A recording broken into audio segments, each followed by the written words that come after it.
So in this video, let's tie together relationships. So how do we identify enantiomers? How do you identify diastereomers? As well as how do we actually identify meso compounds or compounds which are achiral? Now, before we get into that, the first thing I want to do is actually draw. I have a compound, and the idea is I want to draw a meso compound of this molecule. So how would we draw a meso compound of the molecule? Well,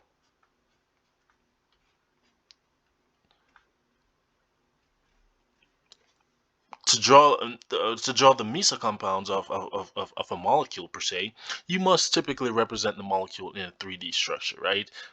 So we have, obviously the molecule is right here is a meso compound, but we want to represent it in a 3D version. So the idea is I could actually give all of these dashes,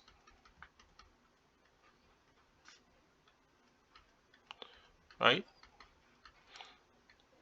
So this is the same thing as this, just represented in 3D version. And we say a meso compound is molecules that have chiral centers. In this case, we have 3 chiral centers, but there's a plane of symmetry through the molecule. And so if I cut the molecule straight down the line, I get 2 equal halves, right? So those are meso. That is the idea of a meso compound. So even though we have chiral centers, they're optically inactive. Now, I could actually represent this in another way using my dash and wedge, right? By now using the wedges, right? It's actually the same exact thing,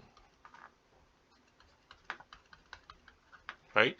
And so again, there's a plane of center through the molecule, and this is three-dimensional representation of the molecule with respect to meso compounds. Now, let's see if we could identify our relationships and kind of tying everything together. So I have this molecule, 2-dichlorobutane. So this is a structure. I have, let me erase this. So this is my structure. I have 2 carbons with a hydrogen, a chlorine, and a CH3. On the other carbon, I have a CH3, I have a chlorine, and I have a hydrogen. Right? Sorry, this should be a chlorine. This should be a chlorine. This should be a chlorine. Now, how many chiral centers are there for this molecule? And immediately we should see that we have 2 chiral centers. We have one here and one here. Right?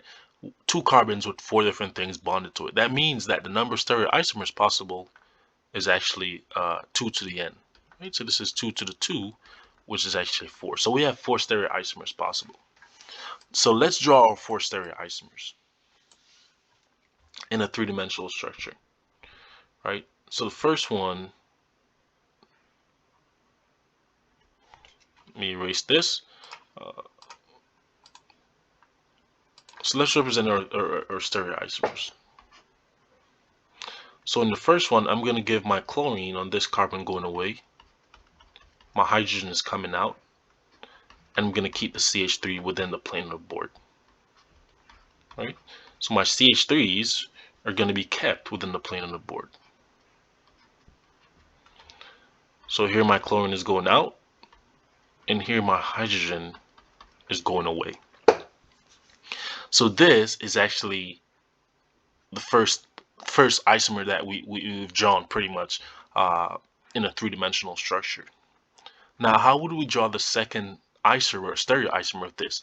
I could essentially keep this carbon like this, but then move the hydrogen and chlorine with respect to this carbon. So I'm going to keep this carbon the same.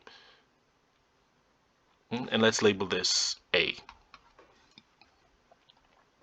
So if I keep this carbon the same, and my chlorine is still coming out at me on this carbon, my hydrogen is still going away, I'm going to keep the CH3 within the plane of the board, but I'm just going to flip my chlorine Right? I'm going to flip my chlorine and my my hydrogen. So let me, no, that's not what I want. Okay, let's delete this.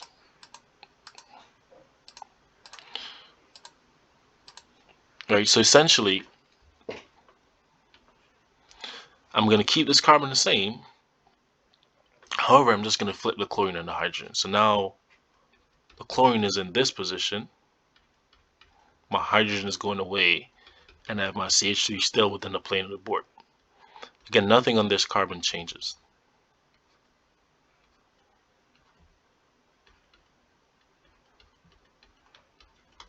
So this is the other stereoisomer possible, and we're going to call this B.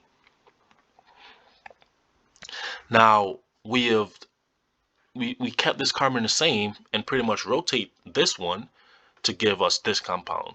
We could also do the opposite is true. I could actually keep this carbon the same and rotate the chlorine and hydrogens to give us another stereoisomer.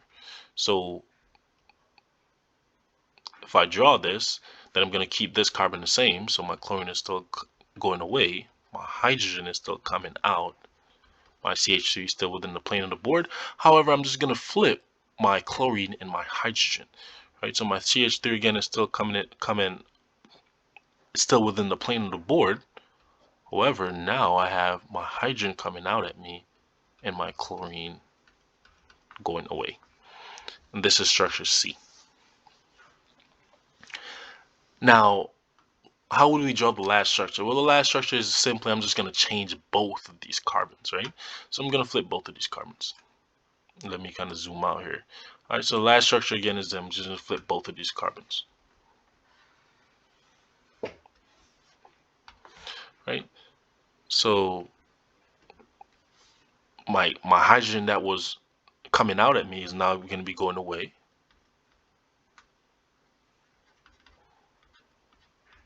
My chlorine will be coming out. I'm still going to keep the CH3 within the plane of the board.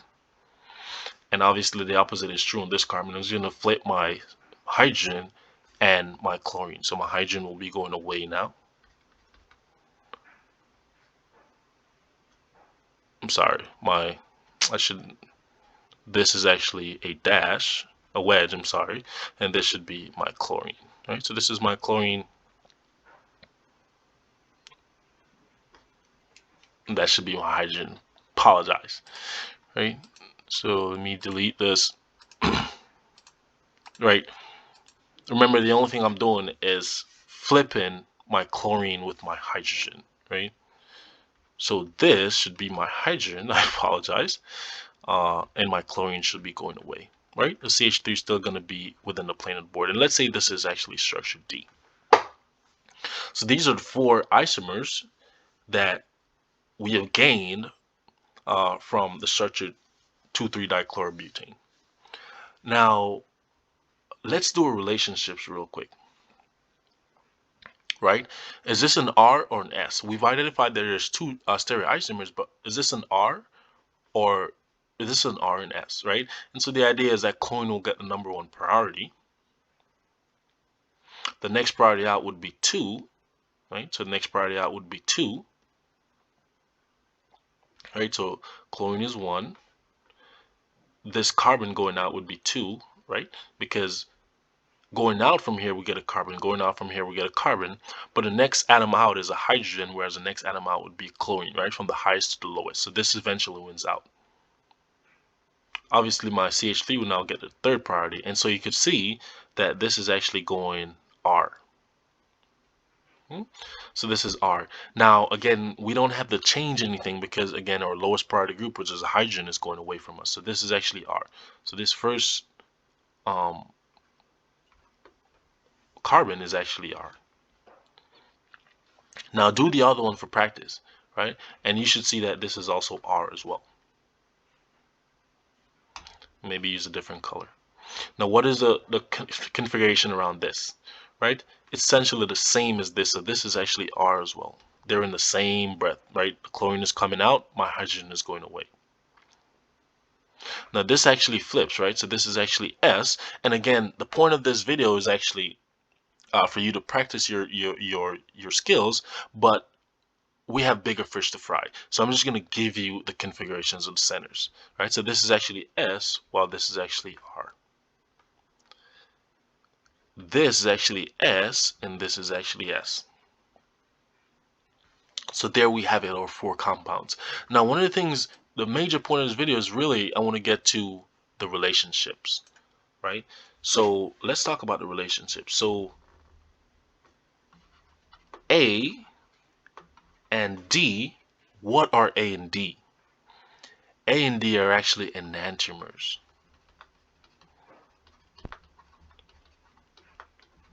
right?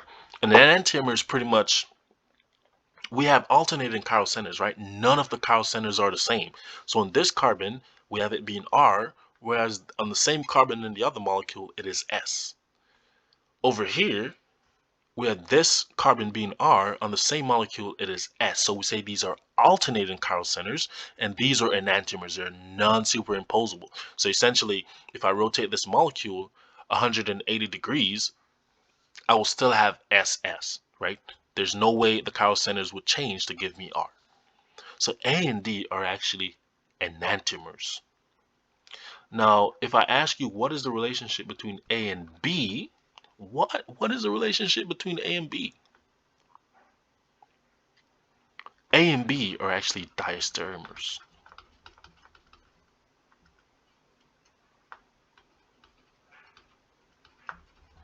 A and B are actually diastereomers, right? And again, the definition of a diastereomer is that we have at least 2 chiral centers in a molecule with one being the same, right? So if I look at this carbon has an R configuration, this carbon has an R configuration. So those are the same. However, we have this carbon that's now S, while this carbon is R, right? So we have at least 2 chiral centers with one being the same, and those are classical diastereomers. Now, interestingly, what is the relationship between B and C? B and C, what is the relationship between B and C? And in fact, these are actually meso compounds.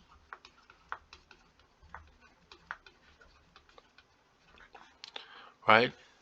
If I draw a line through the molecule to the center of the molecule, you will actually see that I have the same thing on both sides. So we say that even though they're chiral centers, these are optically inactive, right?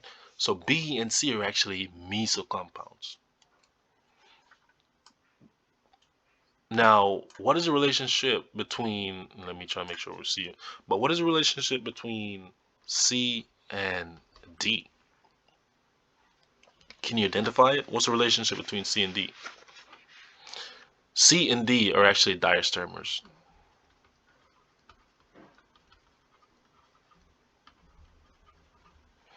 Right? Again, the definition of a diastereomer is that we have at least 2 chiral centers in the molecule with one being the same, right? So we could definitely see that this chiral center is S and this is also S. However, this one alternates, right? So these are classical diastereomers. Now, what is the relationship between B and D? B and D, again, are diastereomers.